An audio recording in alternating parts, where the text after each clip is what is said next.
Yes. Is this what happened? Yeah. Oh. It was at the Comedy Magic Club in Hermosa Beach. And how does the rest of that story go? Oh, well, he's so doing, funny. he's like, he goes, you call me washed up? And I'm like, I go, dude, like he's first doing push-ups, right? And I'm going back and forth because at the Comedy Magic Club, there's a smaller room. It's in Hermosa Beach, and there's a bigger room. So, like, and there's people there, like, that are actually good at comedy, like Larry David, or like, let's say Larry David performs there. You have like all these, and at the time it was Kevin Nealon, and I'm thinking Larry Miller. And Larry Miller, I'm a huge fan of. Yeah. So, and like even Larry Miller saw me perform. He's like, your jokes are great, kid. And it like meant everything to me. Yeah. Because all I remembered him as was like the mean guy from every movie. And I'm like, you're the nicest person.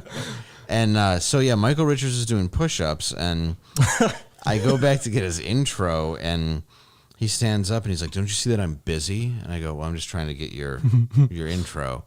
And he's like, he goes, what do you want? I go, to get your intro. And he goes, what do you fucking think my intro is? I go, Seinfeld? Do you want it to be Seinfeld? And he's like, you calling me a wash-up? I go, trial and error? And he's like, oh, that's funny. And I go, look, I think we got off to the wrong foot. I'm a really big fan. And I go to shake his hand. He goes, I don't do that. And I was like, okay. And he might have said that in the beginning, like it's, and I go, okay. So he's a total dick to me. And finally I go up and I bring him on stage. And I'm like, ladies and gentlemen, like it's a longer story, but ladies and gentlemen, please welcome Michael Richards.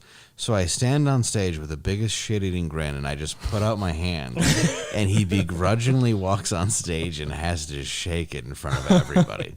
And this is also after going up and doing a joke that just murders. Yeah. So he then goes on stage and does what I would argue to be the worst 7 minutes of comedy I have ever seen. Was this pre or post racial meltdown? We'll get there. Yes. He is then...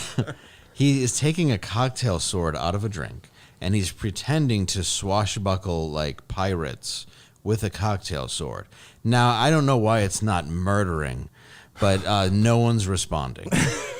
So because he's not at a kid's birthday party? Yeah, and even then. Even though the kids are like... Was he doing it like Kramer, like all weird and his head all over? Or? No, he was doing it as himself, kind of. So it was even more unlikable. So it wasn't even the fun guy you might know from UHF. Because if I saw Kramer doing that and being all goofy with it, I would laugh, you know? Yeah, you would get a giggle, and I hated him at that point. I was like, it destroyed my world because I loved watching Seinfeld, and he was a hero I wanted to meet.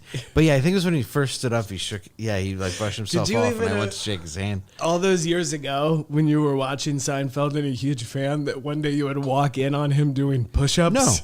No, I did not. So bizarre. Oh, you talk about the level of insecure, though. That's why he's doing it, because he has no business doing stand-up. Seinfeld told him to go like out away from the city before he did it, you know. But anyway, so he gets off stage, and I run up. And I do the best I can to try to get another handshake. And he just begrudgingly pats me on the back and walks off stage. And I'm like, wasn't that great, everybody? Wasn't it great to see Michael Richards? Isn't everybody happy they saw him? Like, and you should see him do push-ups. Dude, and Richard, the manager's looking at me, who I love. He's one of the nicest people. And he's just looking at me like shaking his head, but also half laughing because he knows it's hilarious. Yeah. And 2 weeks later, I'm watching TV, and lo and behold, the TMZ tape comes out, and I could have beat off. I was so happy. Just to watch his career, and I hear Jeff Garlin interview, and Jeff Garlin says he walks backstage, and he goes, tough crowd tonight. And he's like, do you not know what you've done? That's what he would say. He's that oblivious to the world. Have you... Tough crowd. Jim Garland's like, you do know your career is over. Yeah, no kid. Nick Swartzen had a similar story where I don't know if you've ever heard of that before. I think he told on Rogan once where Swartzen was with him like the night before or like right in that time period and said the same thing. He's like, he was out there like abusing the crowd. It was not funny. People were getting weirded out. And I think Swartzen had said he basically told him like, hey, cut, you got to just get off stage. Yeah. So he must have been going through some real shit at that time. I don't know what it was, because like even then when he starts calling them all the N-word, you're like, this is then he's like, what? But was then the tree lynching and the hit him in the ass with pitchforks, where you're So like, weird. well, that's never, it's never gonna work out now, is it? Oh man. Yeah. Dave Chappelle Turns out has the he was funniest bit on that whole thing, dark, though. dark neighbor. Yeah. What is There's that? always busting in. He was, Yeah, You haven't heard what Chappelle said about that? He's like, I probably did. he was but like, that's when I knew I'm more comedian than I am black. Because my first thought was, oh man, Kramer's having a bad set. yeah.